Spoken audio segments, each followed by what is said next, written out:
let me give you a small description of who Julaybi radiallahu anhu is. Can you imagine someone who you would look at once and do not want to look back the second time? You would like to look at them once, and then they don't appeal to you. Their face, their complexion, their height, their physique, nothing is of any kind of appeal to you. Do you even intend to look at them one more time? Not really. Julaybi radiallahu anhu was not only short. Julaybi radiallahu anhu was not only dark complexioned, but Julaybi radiallahu ta'ala anhu did not even have a sound, a very sophisticated lineage, a lineage that you would be proud of. He did not even have, oh, you are from Sayyid, or you are from Khan, or you are from Afghan, or you are from Mirza. This is what we say these days. And Julaybi, unfortunately, did not have any of these, surnames behind his name.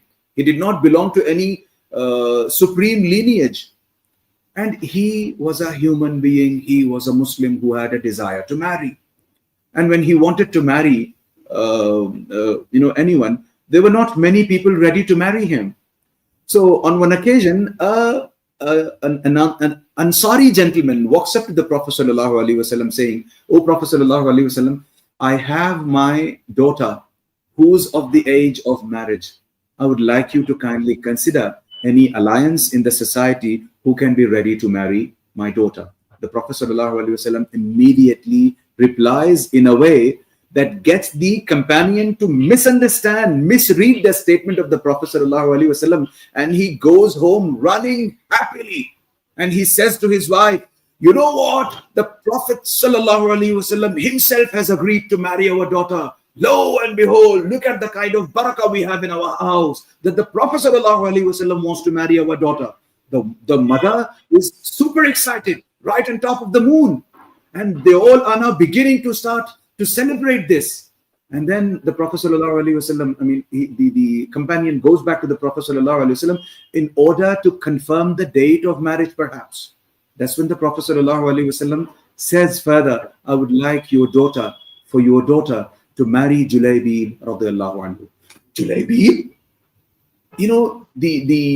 the man exclaims for a while, and he says, "O Prophet ﷺ, I thought you wanted to marry my daughter. You're talking about Julaybi. Can I please go back home and consult with my wife even before I come back and give you my word?" And then the Prophet ﷺ says, "All right, please go back."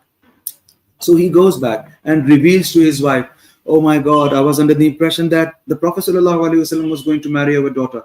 Unfortunately, the Prophet ﷺ is suggesting the name of Julaybi."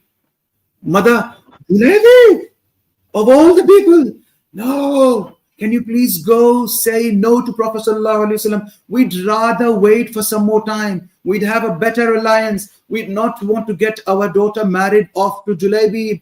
Julaybi of all the people. Do you know who Julaybi is?" So they started discussing and belittling Julaybi radiallahu anhu. Like I said, he did not even possess a resume that was worth a second look.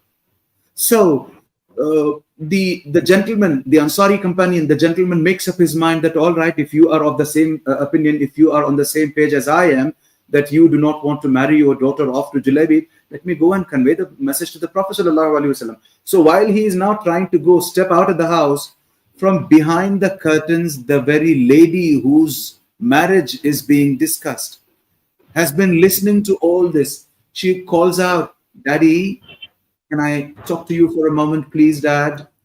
Dad says, "Yes, beta. Tell me." He says, "You are actually now deciding to go back to the Prophet ﷺ to say that you're not comfortable with this alliance.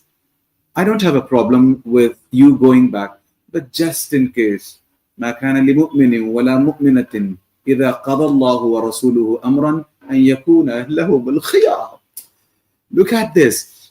The Prophet ﷺ, even before you go back to the Prophet ﷺ to say no to what he has said, look at who the proposal has come from. Don't look at Julaybi. Look at who's the alliance maker, who's the matchmaker. It is the Prophet ﷺ. Do you want to go refuse What the Prophet ﷺ feels good for us, good for me, good for the family. Think about it again, Dad. Do you really want to go back? Yes, my daughter. I would rather go back because I can't see you in the arms, in the house of Jalebi. She says, but I am ready to go to him purely because it is the command of the Prophet ﷺ, purely because it is the advice of the Prophet ﷺ, and I cannot discount the advice of the Prophet ﷺ.